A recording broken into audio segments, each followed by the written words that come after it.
source of most of the fluoride that's used for fluoridating water supplies in Victoria, and we believe some of them is sold across to South Australia. Fluorosilicic acid, collected from that fertiliser plant, it's actually a Schedule 7 poison in Australia. It contains a lot of impurities. It contains arsenic, smaller amounts of arsenic, lead, cadmium, and often a number of other heavy metals. Now you might think that's kind of unbelievable that a Schedule 7 poison would be used. Of course, when it's put into the water supply and diluted down to 1 part per million, then a glass of that water is no longer a Schedule 7 poison. But the substance they're tipping in is a Schedule 7 poison. It does contain arsenic. That's a graph of the capital cities of Australia. This is a study by Wiesendorf in 1990, published in Clinical Nutrition Reviews.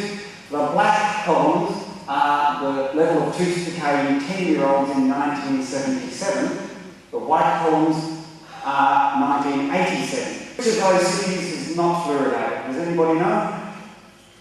Yeah, Brisbane. Right across on the left, not fluoridated. 1950s to the present time, Brisbane tooth decay has come down from an average of about 10 episodes of decay per child, right down to 1 episode of decay per child on average.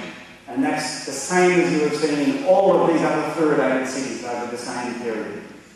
Okay, we've jumped to America. We've got more cities and more states to look at. And America, of course, is the home of fluoridation. They sold it to Australia. The numbers across the bottom are the 50 states of America. Down here, number 1 and 2, we have unfluoridated states. These black dots going up there represent the proportion of the population in that state that are on fluoridated water. In Hawaii and Utah, they have virtually no fluoridation, all the way up to the top, Washington DC 100%, Tennessee about 100%. Now you would think the tooth decay rate, according to the theory, would follow. The unfluoridated states would have disastrous teeth, and the heavily fluoridated states would have wonderful teeth. That's what we're told. The purple line here is dental health figures for the low-income families. In fact, they're measuring here very good, the proportion of children with very good to excellent teeth. Have a look at that line. It's a flat line. It has no trend whatsoever of following along whether that state is a fluoridated state or an unfluoridated state. There's some ups and downs in the line, according to state differences. But down here we have the unfluoridated states, hovering around the 60% kids with excellent teeth.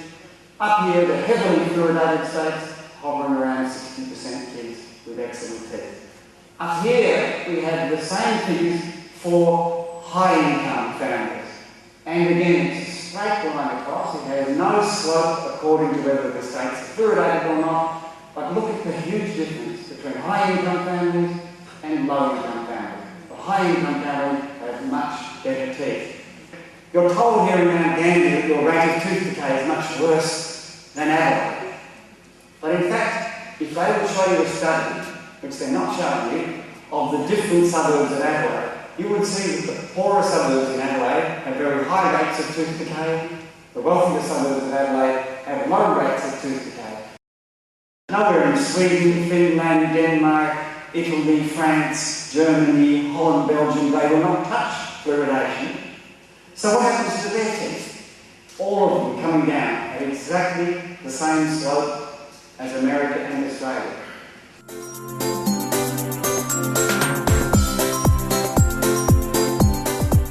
I'm doing this because I believe that I have a responsibility to tell the truth. When I looked increasingly at fluoridation and the whole issue over many years, I came to the conclusion that about 5-6 years ago that something wasn't right. And fluoridation is not right. It should stop immediately for many, many reasons. The Australian Dental Association has taken a great deal of liberty with this American dental warning, and it's just canned it, and it's just disappeared. Over that issue, I was at a turning point in my life, and I thought, look, I just can't be part of this dental association. I'm just too ashamed of the rubbish that they're putting out. So I resigned. That for me was a very pivotal graph. I never believed that would be listed. When I saw it, I was absolutely amazed.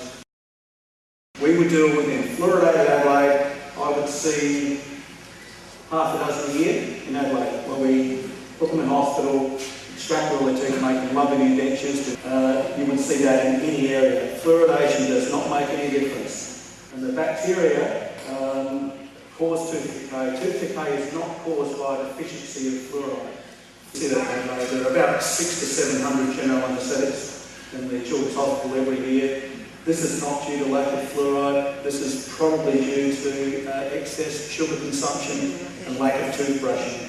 When you put on sunscreen to protect your skin, you put it on your skin.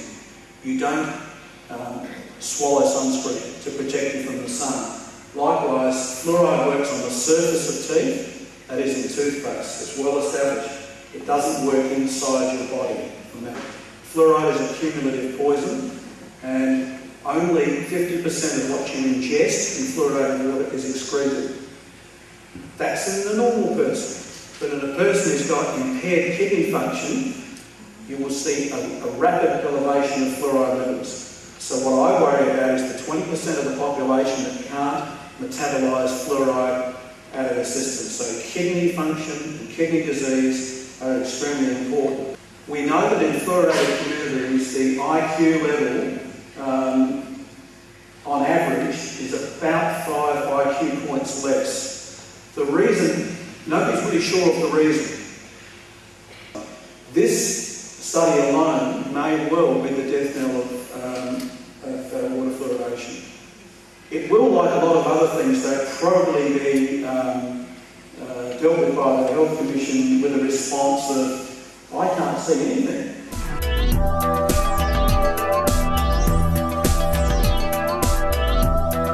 Ironically given to me by the research dentist at Melbourne University, Dr. Philip Sutton, when I first wanted to find out what the side effects were.